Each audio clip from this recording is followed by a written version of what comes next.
Баршаңызға сәлем, сіздермен бірге Арай Папа Food.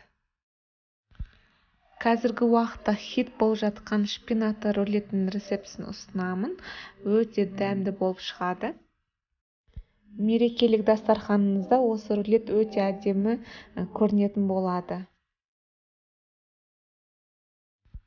Шпинаттың қамырына свежий шпинат және мұздатылған шпинат та бола береді. Сүзбелі ірімшік, жұмыртқа, тұз және ұн қажет болады. Ал салмасына сүзбелі ірімшік және қызыл балықты қолдандым.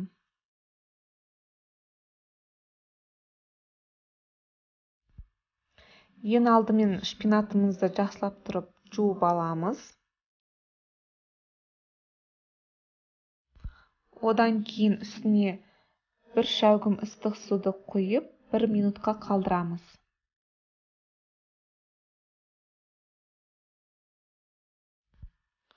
Дұрышлақта шпинатымыздың суын жақсылап тұрып ағызып аламыз. Және ол көлемі жағынан кішкене кішірейеді. Қамырын дайындау үшін шпинатқа 3 жұмыртқаны бір-бірден жарып саламыз. 1 шай қасық тұз саламыз. Одан кейін сүзбелі ірімшікті саламыз.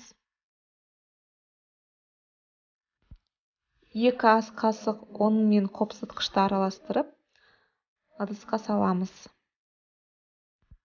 Бұл кезде бізге міндетті түрде блендер қажет болады. Себебі блендердің көмегімен ғана осы шпинатымызды езіп аламыз.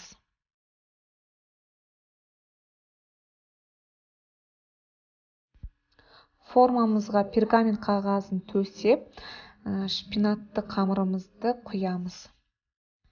Және видеода көрсетілгендей қасықпен жан-жағын тегістеп шығамыз. Қыздырылған пешке 180 градуста 10-15 минут пісіреміз. Дайын болуы ол сіздердің пештеріңізге байланысты. Шпинатты қамырымыз дайын. Жаңа пергамент қағазын төсеп, соған дайын болған қамырымызды аударамыз. Сүзбелі ірімшікті қасықпен толығымен қамырға жағып шығамыз. Салмасына қызыл балықты таңдадым. Сіздер қалауларыңыз бойынша краб таяқшаларын, болгарский перец, жұмыртқаны таңдасаңыздар болады. Қызыл балықты кішкентай кубиктерге турап, қамырымыздың үстіне себелеп саламыз. Енді рулетті ең шетінен бастап, тығыздап орап шығамыз. Мен рулетті пищевой пленкамен орап қойдым. Егер пленка болмаса, фольгаға немесе салафанмен орасаңыздар болады.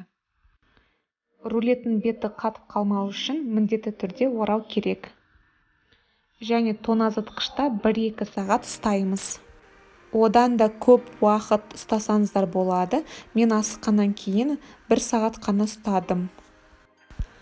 Біздің шпинатты рулетіміз дайын, өте тез дайындалады. Және оны міндетті түрде жасап көруге кеңес беремін. Себебі ішінде пайдалы ингредиенттер бар. Менің каналыма тіркеліп қойыңыздар, алдағы уақытта көптеген рецепттер болады. Баршаңызға ас болсын.